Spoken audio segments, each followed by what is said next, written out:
എറണാകുളം ജില്ലയിൽ ഇന്നലെ രാത്രി മുതൽ മഴ മാറി നിൽക്കുകയാണ്. വെള്ളക്കെട്ട് രൂക്ഷമായിരുന്ന പറവൂർ, ആലുവ അടക്കമുള്ള മേഖലയിൽ വെള്ളക്കെട്ടിന് അല്പം ഒരു ആശ്വാസമുണ്ട്, കുറവുണ്ട്.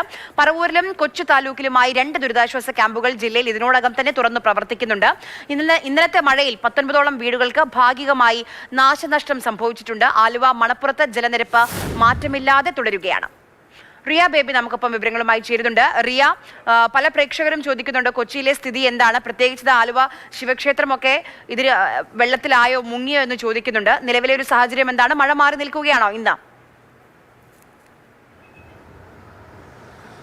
എറണാകുളം ജില്ലയിൽ മഴ മാറി നിൽക്കുന്നുണ്ട്. ഇന്നലെ രാത്രി മുതൽ മഴ പെയ്തിട്ടില്ല. ആകെ ഈ കോതമംഗലം അടക്കമുള്ള മൂവാറ്റുപുഴ മേഖലയിലൊക്കെ ഒറ്റപ്പെട്ട മഴ പെയ്യുന്നു എന്നതൊഴിച്ചാൽ ജില്ലയിലാകെ മഴ മാറി നിൽക്കുന്ന ഒരു തെളിഞ്ഞ കാലാവസ്ഥയാണുള്ളത്. നേരത്തെ പറഞ്ഞതുപോലെ നമ്മൾ ആ ദൃശ്യങ്ങൾ കാണുന്നുണ്ട്. ആലുവ ശിവക്ഷേത്രം അടക്കമുള്ള മേഖലയിൽ ഇന്നലെ കയറിയ വെള്ളം അതുപോലെ തന്നെ ജലനിരപ്പ് ഉയർന്നു നിൽക്കുന്നുണ്ട്. പക്ഷെ അതിന് അപ്പുറത്തേക്ക് കൂടുതലായി വെള്ളം കയറുന്ന ഒരു സാഹചര്യമില്ല. ബലിയിടാൻ വരുന്നവരൊക്കെ സുരക്ഷിതമായി അകലം പാലിച്ചുകൊണ്ട് നദിയിലേക്ക് അധികം ഇറങ്ങാതെ ബലിയിട്ട് പോകുന്നതിനുള്ള ക്രമീകരണമാണ് ഏർപ്പെടുത്തിയിരിക്കുന്നത്. ശിവക്ഷേത്രത്തിൽ പകുതിയോളം വെള്ളം കയറിയതാണ് നിലവിലെ സ്ഥിതി. പെരിയാറിൽ ഒഴുക്ക് പക്ഷേ തുടരുന്നുണ്ട്.